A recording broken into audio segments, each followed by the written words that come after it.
China কি backward দিয়ে কোনো ধরনের সহযোগিতা করেছে কিনা, যেমন অস্ত্র শস্ত্র হ্যাঁ, দিয়ে যুদ্ধ বিকজ দিয়ে? এটা তো তাদের রেসপন্সিবিলিটি উইথ দেয়ার, তাদের যে বন্ধু রাষ্ট্র ইরান তাদের বন্ধু হুম। রাষ্ট্র। কারণ এই সেটা করেছে চায়নার এটা আপনি মনে 16, করছেন হুম। এর বাইরে কিন্তু তারা কিছুই করছে না। হেক্সেট বলতেছে যে Iran is scared of our bombs.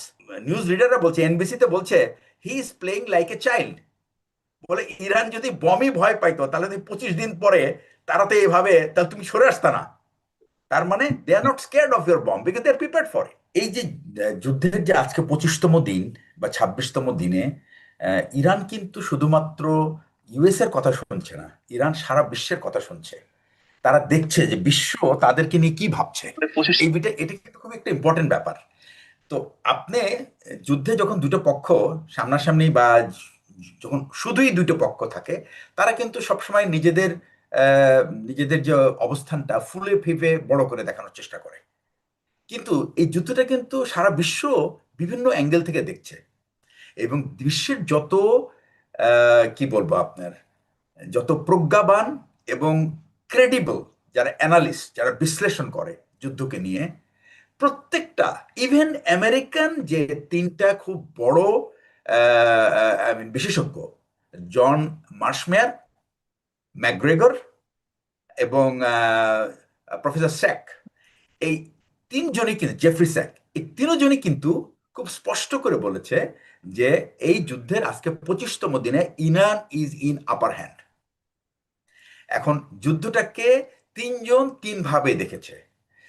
জন ম্যাশম্যাট যেটা উনি দেখছেন যে এই যুদ্ধটা একটা অনৈতিক যুদ্ধ, এখানে যুক্তরাষ্ট্রের যোগদান করার কোনোই কারণ নাই, এবং যুক্তরাষ্ট্রের মানুষ এই যুদ্ধের জন্য যে পেমেন্ট দিচ্ছে এটা অহেতুক দিচ্ছে, এবং যে সমস্ত প্রাণ গেছে এই প্রাণের অ্যাকাউন্টেবিলিটি একদিন ট্রাম্পকে দিতে হবে। সেকেন্ড হচ্ছে, প্রফেসর স্যাক বলছেন যে আমেরিকা একটা ইন্ডাস্ট্রিয়াল পাওয়ার ছিল সেকেন্ড ওয়ার্ল্ড ওয়ারের পরে। সেই ইন্ডাস্ট্রিয়াল পাওয়ার এবং পেট্রো ডলারের তার অ্যাকুমুলেশনের কারণে তারা পৃথিবীতে একটা পরাশক্তি হয়ে উঠেছিল। এবং সত্যি কথা বলতে কি, 1991-এর পরে আমেরিকাকে আর সুপার পাওয়ার বলতো না, তাদেরকে বলা হতো হাইপার পাওয়ার। এবং একটা 2008 সালে অ্যানালাইসিস করে দেখা গেছে যে আমেরিকার যে সামরিক সক্ষমতা আছে সারা বিশ্বের সক্ষমতাকে এক জায়গায় করলে তার 17 গুণ বেশি। এরকম একটা পরাশক্তিকে, এবং তখন তাদের যে জিডিপি ছিল, দ্যাট ওয়াজ $17 ট্রিলিয়ন। পক্ষান্তরে চায়নার জিডিপি ছিল মাত্র $1.3 ট্রিলিয়ন। পরে এটা বেড়ে 4 ট্রিলিয়ন হলে এখন কিন্তু আপনি, চায়না ইজ অলমোস্ট অ্যাট পার।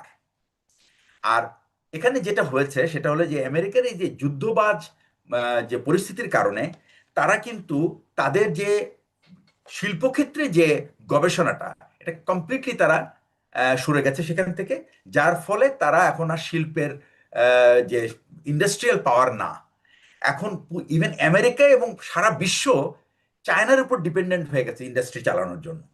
এখন বলা হয় যে চায়নাকে বলা হয় যে তারা সারা বিশ্বের 62% ইন্ডাস্ট্রিয়াল সাপোর্ট, যে মেশিনারিজ অ্যান্ড অ্যাক্সেসরিজ, এটার সাপ্লায়ার হলো 62% সাপ্লায়ার হলো চায়না।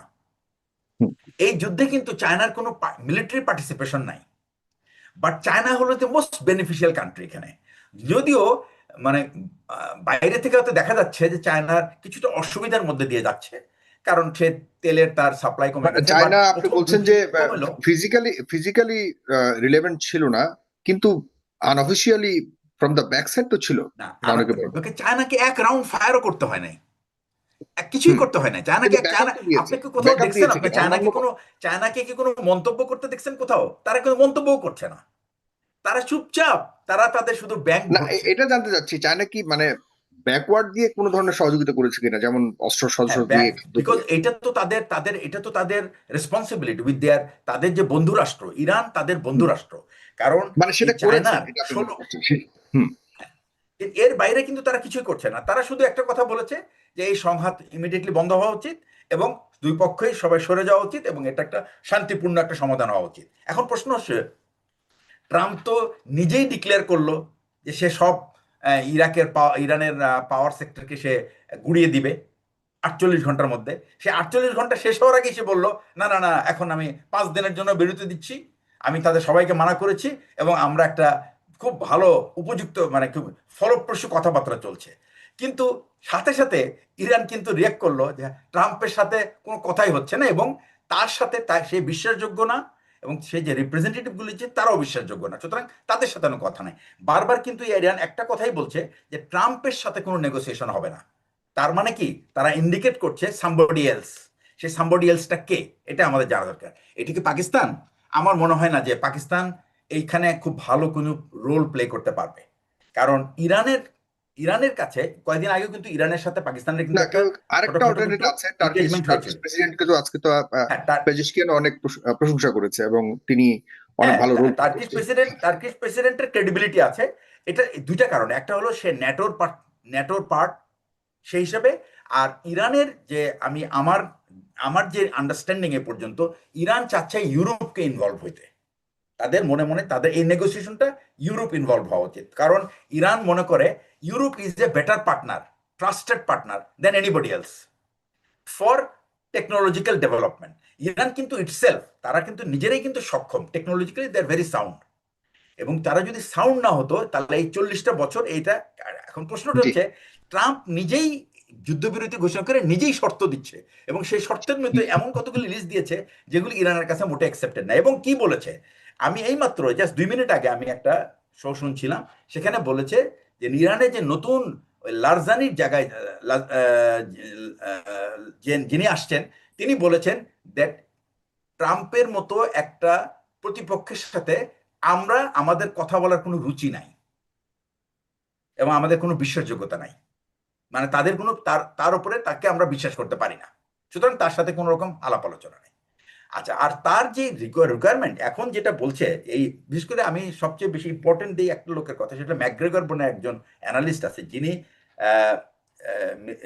সেক্রেটারি অফ ডিফেন্সের অ্যাডভাইজার ছিল, কর্নেল ম্যাকগ্রেগর। সে স্পষ্ট করে আজকে বলছে যে নেতানিয়াহু নাকি পালিয়ে বেড়াচ্ছে, ইসরায়েলের হুম। মানুষের সামনে সে যাচ্ছে না, he is fleeing, is flying, he is hiding and is fleeing. তার মানে কি, সে শুধুমাত্র আমেরিকা, তো সারা বিশ্বে তার, ট্রাম্প তো এমনিতেই তো একটা একটা কি বলে আপনার, তাকে বলা হচ্ছে হি ইজ এ চাইল্ডিশ। এবং আজকে যে একটু আগে যে আমি প্রেস কনফারেন্সটা শুনছিলাম, হেক্সেট বলতেছে যে Iran is scared of our bombs, এই জন্য তারা, তো নিউজ রিডাররা বলছে, এনবিসিতে বলছে he is playing like a child. বলে ইরান যদি বমই ভয় পাইতো তাহলে 25 দিন পরে তারা তো এইভাবে, তাহলে তুমি সরে আসতা না। তার মানে they are not scared of your bomb because they are prepared for it.